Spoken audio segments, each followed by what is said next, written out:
What up? I'm just going to make a quick video about how to use saturators to get a louder master. Mainly talking about saturators on individual mixing channels. It's a pretty easy, simple concept that gets confused a lot, and there's also a few free and simple ways to do saturation on FL with just their stock plugins. So before we get going, just take a look at these two waves. This is kind of going to be the concept that we're talking about to the most extreme amount. Most people would think that this top sample is louder than the bottom sample. That's kind of a misconception because loudness is more measured by its potential volume than by where it's currently sitting. And what I mean by that is, even though there's 6 dBs of headroom on this sample right here, because all of the highest peaks are completely equal, which I did this with a saturator, it means that I can turn this up until it gets to 0 dBs. And so even if it's this small, as long as it has good predictable transients and peaks, it really is considered to be as loud as the highest peak before it hits 0 dBs. And so I can do the opposite of it with this one, and you can kind of see what I'm talking about, where now it doesn't look so much like this one's louder. They both have the same potential loudness, and that's the concept that you're trying to get to by using a saturator. So down here on the bottom, we have this weird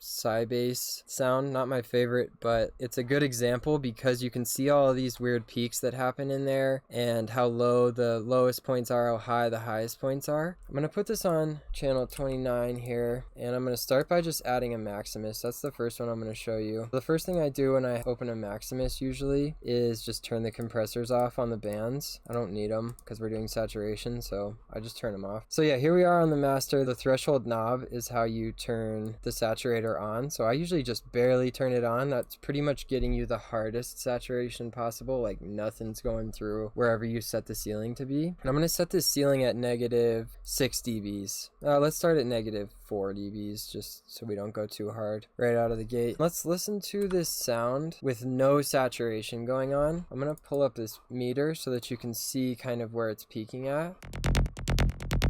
So that's peaking up there at 4 dBs above 0. That's like crazy loud. And I did turn it up a little bit just to be a better example of what we're trying to do here. Now let's take a look at it with the Maximus on and the saturator putting a ceiling at that -4 dBs. And then take a look at this meter here.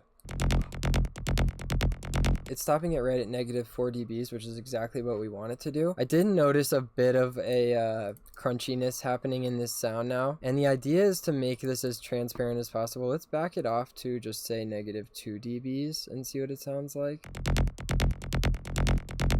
Off, on. So yeah, no difference, but if I do that same thing and we look at this meter, watch what's happening on the meter. On, off.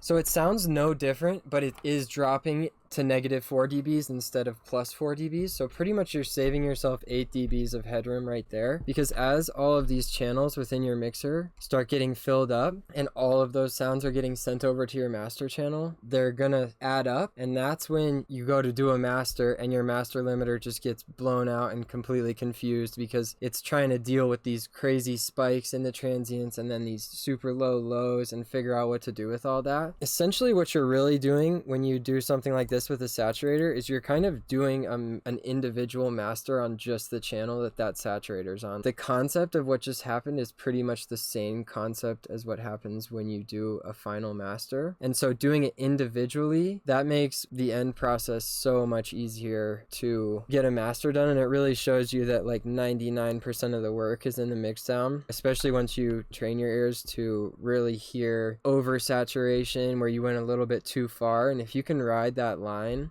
and sometimes even push into that line, your mixes are going to start getting big and they'll start sounding how you want them to. So the other way, really quick, that I'm going to show you how to do this is just with a wave shaper. The reason I like this is just because it's like I've said in the past is you can open 10,000 of these and never have a CPU issue. What's happening here, I just opened a default one and this top point is technically 0 dBs. So just by opening a wave shaper and putting it on your channel, you're putting a limiter at 0 dBs, which sometimes is all you need. But for right here, I'm going to just drag it down 2 points. And the only reason I don't use wave shaper that much for this job is just because it's not super precise. If you're just trying to get the concept of a saturator going, it's really good. It's great for sound design, but it measures in percent, which makes no sense. So I can't turn it up a certain amount of dBs or anything. So I don't like that, but here's that same sound without the wave shaper.